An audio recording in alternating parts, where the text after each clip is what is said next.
So I just had to record this. Today I was on Netflix, and after I got through watching The Carrie Diaries, I actually decided to go ahead and just scroll through Netflix a little bit, and there was something that caught my eye called Bronies. I was like, what is this? And basically, I'll read the description. This engrossing documentary explores the phenomenon of bronies, the avid adult fans of the kids' cartoon show My Little Pony, Friendship is Magic. And I was like, what? First off, My Little Ponies, it has an adult fan base. I was just kind of like, At first, I was kind of like, my mind was so like, what? For real? And first, I have a strong enough fan base to make a documentary about it.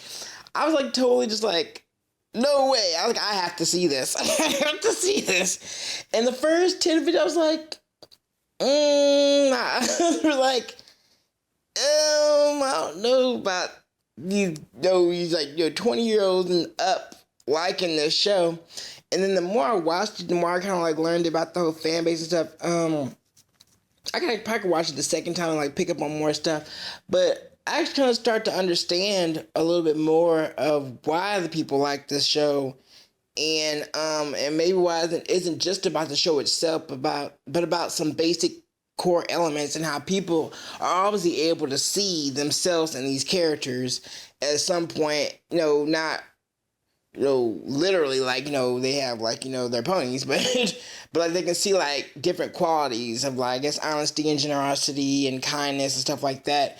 And how these adults, the adults, just like people you see every day, they go to these conventions and they are just so inspired by everyone else that's there that is also passionate about the show and about what the show has to say. And apparently I'm actually sitting and watch an episode of the show to see what draws their attention so much about it. But there's something about it, obviously, that pulls them in. And I kind of see that these people that like this show, it's like they all just kind of like, something just pulled them into it. And, there's nothing vulgar about the show, nothing suggestive or anything like that. It's just like a simple show with flashy animation, and apparently characters that have a little bit of depth or something to them, more than, I guess, your typical little girl's TV show.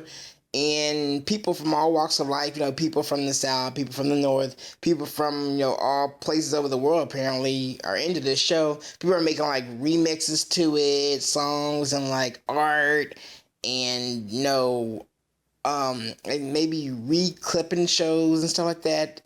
Just doing all kinds of different stuff with it. And people are just really, really just loving this show and just really are passionate about it. And they're so anxious to get all kinds of merchandise for it and make things about it and talk about it with others and go to conventions for it and just all kinds of stuff. And people are bonding over this show, and when I was kind of started watching more and more, I kind of just understood a little bit better. And I got to see, like, the creator of the show and one of the a few people that did the voices, and how they're excited and happy about it too. And I guess so happy for them to see the reaction of all the fans of the show that they did the voice. It was like, it must have been like so overwhelming to be like in such an area, or we're in a room with a building where there's nothing but like hardcore fans of the show that you're working on, the show that you've done. And how it actually reaches out and they do like charities for this and it's like all kinds of stuff. And it's really kind of motivating. It's very kind of inspiring. It's like, not everything in the world has to be like sick and twisted and like, sarcastic and all that stuff, And I think we kind of forget as an adult, as we get older, that, we do forget about the base of like kindness and generosity and being courteous, and we forget about all these little things over time because at some point we're told that these things aren't cool, and so we're told that being mean and hard nosed and just like that is like that's the way of the world, that's the only way to make it, and in some places that really is unfortunately the only way, that's just how it is.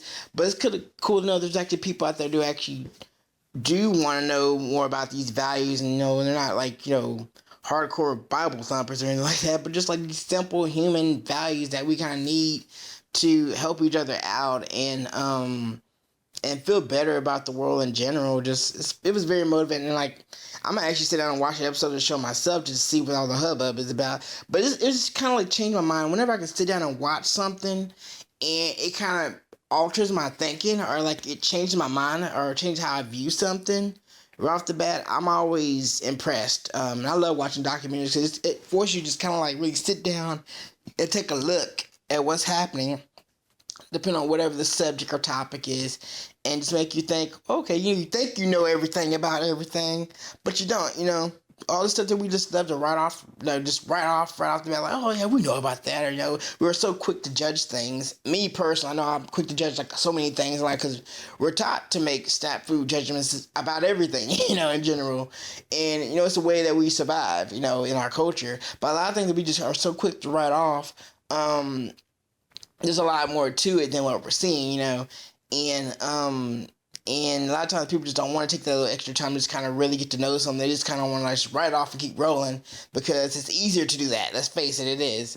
Instead of trying to really understand how something works or why something is the way it is, and I think it's really just motivating to see people, because they're not just, I think, just about the show. I think it's just about the qualities of the show. Obviously means something, and they're speaking to people, on some different level, and people are really reacting to that passionately, and this makes me about my own art and how I want my own art to touch people and to be like, feel like, hey, I'm talking to you, and that it'd be passionate about it, and to really just kind of get it and connect with what I'm saying, and that's just kind of me. So.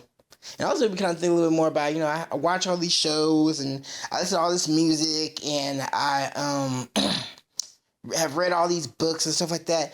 And I almost kind of feel like I kind of want to go ahead and just make my own channel. It's about just me and everything that I'm interested in. I can just talk about everything. I have so many things to talk about and so many things to address. But my fear is I don't want it taking away attention from my music. And so, I know me, if I get started on something like that, I'm going to be on like full course, and then my music could be like, way off in the background, never to be worked on for like another year or two. And I really want that to be, finish. I want to complete that. I want that to continue to be a core part of my life. But I think for me, music is important, and I love doing it, but I don't think it's the only thing I want to do. I think I enjoy music strongly. It's like one of my biggest passions in life, but I don't think it is I think it's like one of the top ones for sure. But I don't think it's like, I say I want to live and breathe for music, but at the same time, I spend like days and days not on it. I work on it, So, I think it's a big part of my life, but I don't think it's all of my life. I think I have to have other parts in there too to kind of break it up a bit, because I don't think I could just do music 24/7 all the time. I think it would just be too much for me.